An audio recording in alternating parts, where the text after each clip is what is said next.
who had amputation below his elbow level and he was having phantom limb pain.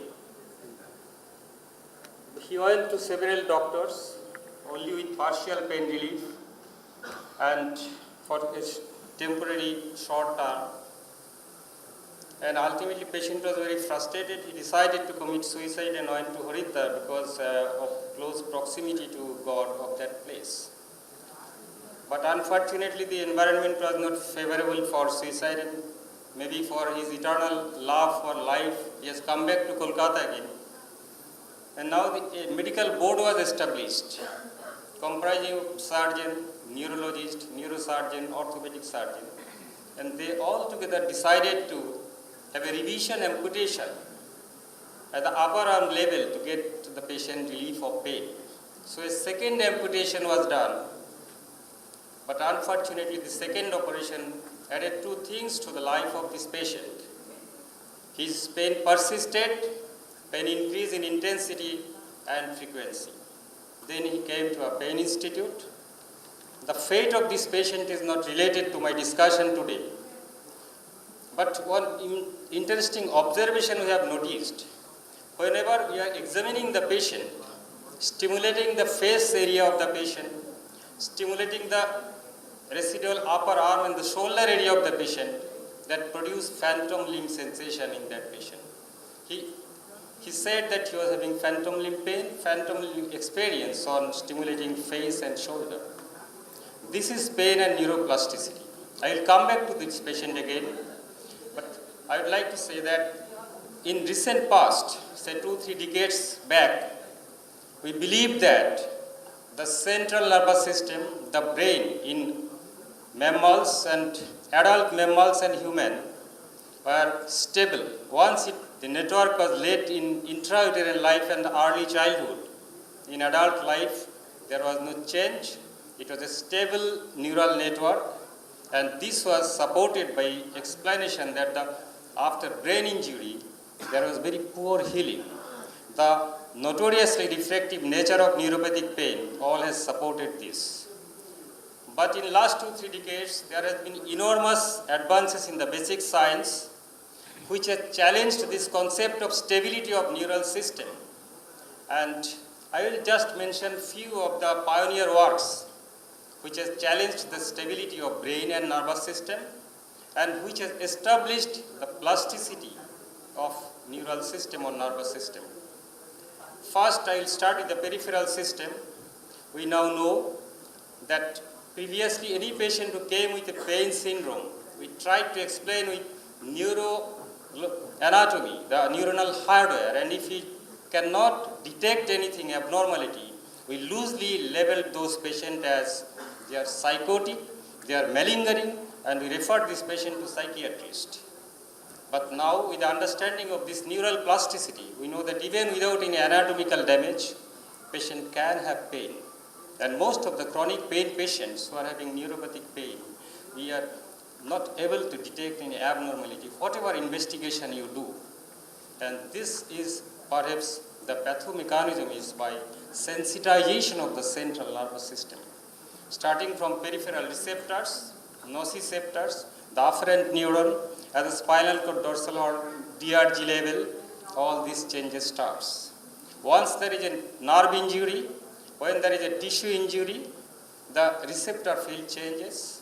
Normally, in physiological condition, the pain or nociception is carried by the high threshold mechanoreceptors, and the low threshold mechanoreceptors, they do not have access to pain pathway.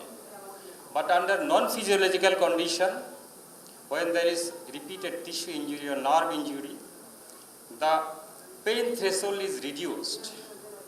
Because the low threshold mechanoreceptor, they get access to the pain pathway, and this causes allodynia. The stimulation which are not supposed to create pain sensation, they produce pain. And the high threshold mechanoreceptor, they are also seen to produce amplified in responses which causes hyperalgesia. And the next is seen as either a reduced or inhibition or disinhibition of descending stimulations which control the pain perception, inhibitory stimulation, they are either reduced or blocked.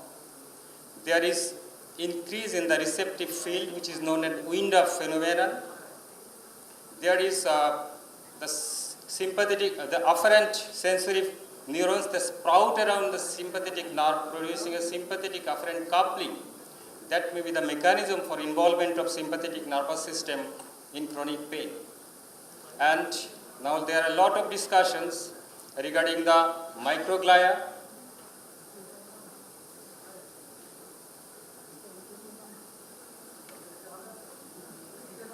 astrocytes, gap junctions, gene transcription. All they contribute to the synaptic excitability and synaptic turnover. But up to this can be explained by neuroanatomical neuronal projections, receptor field increase, amplified responses. Now you need to look beyond the foramen magnum, what is happening in the cortex, in the brain. First of all, I would like to mention one pioneer work by Marjanic in squirrel monkeys and owl monkeys. Sorry, I could not show the slide. They have cut the median nerve of these monkeys, and after 8-9 months they have observed what is happening in the cortex, the same somatosensory cortex, the area 3B and 1, which is mostly studied in primates. And it was interestingly noted that the vacated representational zone in the cortex due to deafferentation of the median nerve was overtaken or encroached by the surrounding radial nerve and the ulnar nerve. This encroachment was the first pioneering work by Marjanic and his colleagues, which has challenged the concept of neural plasticity in the brain, stability in the brain. But the magnitude of this cortical reorganization, what they have observed, was only limited to 1 to 2 millimeter, around 2000 micrometer. So at the time, they tried to explain, most of the physicians, they tried to explain that this is possible because if you look at the projection neurons, neuronal actions, that is also limited, anatomically limited to 1 to 3 millimeter. So perhaps this is because of arborization or encroachment of these projectional neurons, which are adjacently situated, the radial nerve and the ulnar nerve to the median nerve. But within few years, there was another pioneer work by Dr. Tim Pons and his colleagues. And they have observed in macaque monkeys, after amputation of the upper limb, after 12 years, they have recorded what change is happening in the somatosensory cortex of these monkeys. And they have seen that there is a massive reorganization in the cortical area to the order of magnitude of 10 to 14 millimeter. Now you cannot explain with axonal projection, neuronal projections. And this reorganization, they have seen when they stimulated the face area of the monkey, when they stimulated the trunk of the monkeys, and that produced a response in the hand territory, the amputated hand territory, which was vacated in the cortex of the primates. And this encroachment started from face area to the trunk area, extending from 10 to 14 centimeter. These studies in animal has stimulated investigations in human being. When this publication was done in Science magazine on 28 June of 1991, on same day there was a report in the New York Times that one of the author or one of the scientists of this group was convicted for utilizing animals for this study by the animal lovers. And they have to fight a fierce legal battle to get a revised order to alter this conviction, although the state supported the scientist. Now then within few years, 2-3 years, the first cortical reorganization, massive change in cortex after amputation of upper limb was noticed in human brain. And this pioneer work was done by Tony Young, Ramachandran V.S., who is from India most probably. He is now in California.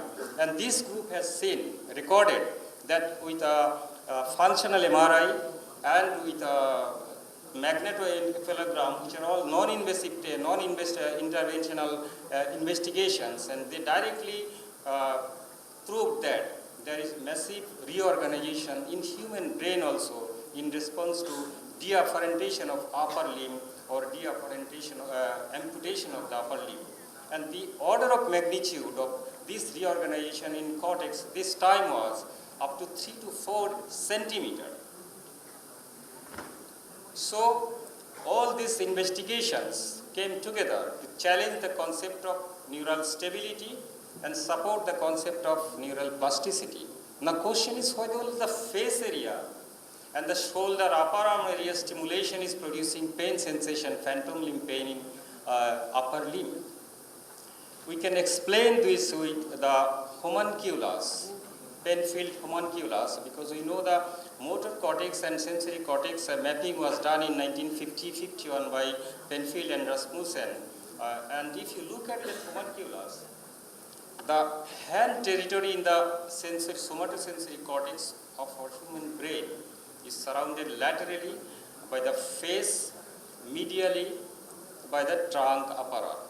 So the adjacent zone in the cortex, they are encroaching the vacated hand territory in the cerebral somatosensory cortex, and that is producing a referred pain or mislocalization. This changes at the cerebral cortex is producing a peripherally psychophysical change at the mislocalization, that when you are stimulating the face, they think that you are stimulating the amputated phantom limb. And this description of this mislocalization is so specific and systematic that it is not random.